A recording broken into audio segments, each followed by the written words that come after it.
What is up, everybody? Welcome back to the channel. I'm excited again today because why? Because we got a new product for the website. As a matter of fact, for you Chevelle nuts out there, anybody rocking the Chevelle dash from a 70 to 72, this should work for you, or maybe not, depending on the ECU you're using. But let's get into the video. Yeah, buddy, that is right, you guys. We have been working on this little guy for a few weeks now, man, and it really started with solving a problem, right? We get into these builds and we want to solve an issue, or we're trying to figure out what to do with this guy right here. If you guys don't know what this ECU does, you guys are watching the wrong channel. But obviously this is the E38 LS3 ECU engine control module, whatever you want to call this thing, PCM. We need somewhere to put this thing, and I said to myself, how can we mount this thing with it looking clean and making it look like it belongs there? And we came up with this little guy right here. We had a few trial and errors, but I think we got it, and now it is available on the website, guys, at gooseperformance.com. Check it out. It's not going to cost you an arm and a leg. It's actually a nice little thin piece of sheet metal, nothing crazy. Actually, it's not sheet metal, I'm sorry. It's aluminum. It is aluminum, so you don't even got to worry about rusting or anything like that. It's got a nice finish to it, and everything's laser cut, CNC'd. Look at that thing. That thing is super pretty. So what you're gonna get when you order this thing, if you guys order it from the website, for one, obviously you gotta be running this ECU style, right? This E38 LS3 ECU. And you obviously got to have the Chevelle dash. It doesn't matter if it's the SS or just the long sweeping gauge style. It should work either way where we're going to mount this thing at. But you also get 4 screws and some nuts. Those are going to go right here on the ECU itself. That's just to mount the ECU to the bracket. So you're going to want to mount it to the bracket before you install this on the actual dash. Let me show you. Got the bolts in there. Now, it is a super nice and tight fit. You guys, you can see even the nuts. I mean, they're pretty much dead on. And I picked these bolts in particular reason for clearance on the backside. You guys can see they're just a Torx 30. If you guys are wondering the size, but everything's nice and cut out for the ECU on the backside. But we want enough clearance on the backside because you'll see where this thing lands. But it should look something like that once you have those bolts in. All right, here we got our dash right here set up. Now, obviously this is the SS dash, but this pocket doesn't change on any of the other sweeper style dash, the Malibu style dash, whatever you want to call it, but it does not change. You'll have this little pocket right here, you guys. And when I saw this pocket, and I threw the ECU in there just for, you know, mocking it up, playing around, and it just fits so good, but it needed something to hold that thing in place, right? So that's why we built that thing. Now, mind you, I've already cut this thing out right here.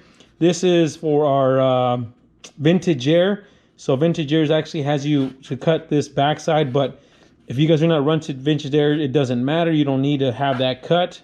So here we got this guy here. This guy is literally going to live right there. I got it 180, but let's see if I can flip this around for you guys. There we go, you guys. See, lives in there just perfectly. I mean, you can see it is super tight right here where the air duct, but that shouldn't matter. You should still be able to get the air duct on there. But you can see how good that pocket is. Like it was almost meant for it. But like I said, now we got a bracket that would hold this thing in place. So obviously you have the left bracket here. You're going to drill 2 holes here on the side here.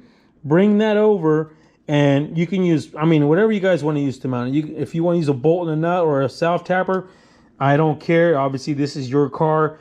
Mount it how you plead.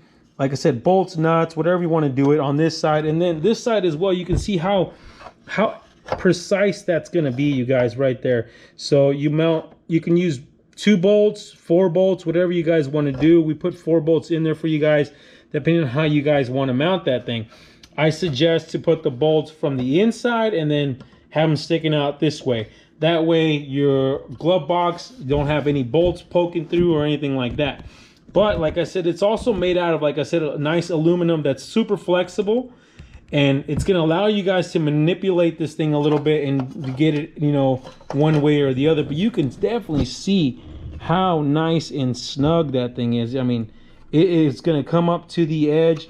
Even here, you guys, you can see the cutout around this bracket here is super precise, as best as we could, just because on how much room we don't have, really. I mean, you can see how it's going to live, give you guys a better idea. Obviously, once you bolt this thing in, I mean, it's not going to go anywhere, you guys. I just like the flow of that, because you'll have your two connectors that come off the LS harness right here, and easy accessible access, and this thing will never move. But like I said, now available on gooseperformance.com. It'll include those 4 bolts, bracket. Check it out. Let me know what you guys think. Hopefully this solves a problem for these LS swaps, man, because I know it's going to help us out. Went ahead and mounted it, you guys. I wanted to show you real quick on kind of how it could look like once you guys have it mounted. So we used 3 of the 4 on this side. We didn't use this side just because it's so high up that you have this, like, basically like this little pocket on the inside. I think it's almost where you put your owner's manual in from the factory. So that screw was gonna kind of be in the way right there. But remember, like, you don't have to use these holes. You can literally drill anywhere on this plate to mount that thing up. And you can see a better look from the inside, kind of give you an idea what that looks like. But it's mounted there. We mounted it here on this side as well. All good to go. Now, you do have to remove that air duct right here, that vent, I should say, in order to start drilling here, because we had an angle drill. Got the angle drill, right? But still, there's no way. You can get these ones back here, no problem. But there's no way you're going to be able to get this guy or even anywhere over here without removing the air duct. But it's literally just 3 bolts, 3 screws. It comes out, put it back in, you're good to go. But I am digging it. Once again, you guys, I think that's going to do it for this video. But you got to do me a favor. You got to hit the thumbs up, hit the subscribe button, hit the like button, and you got to hit the bell for notifications. And most important, stay wrenching.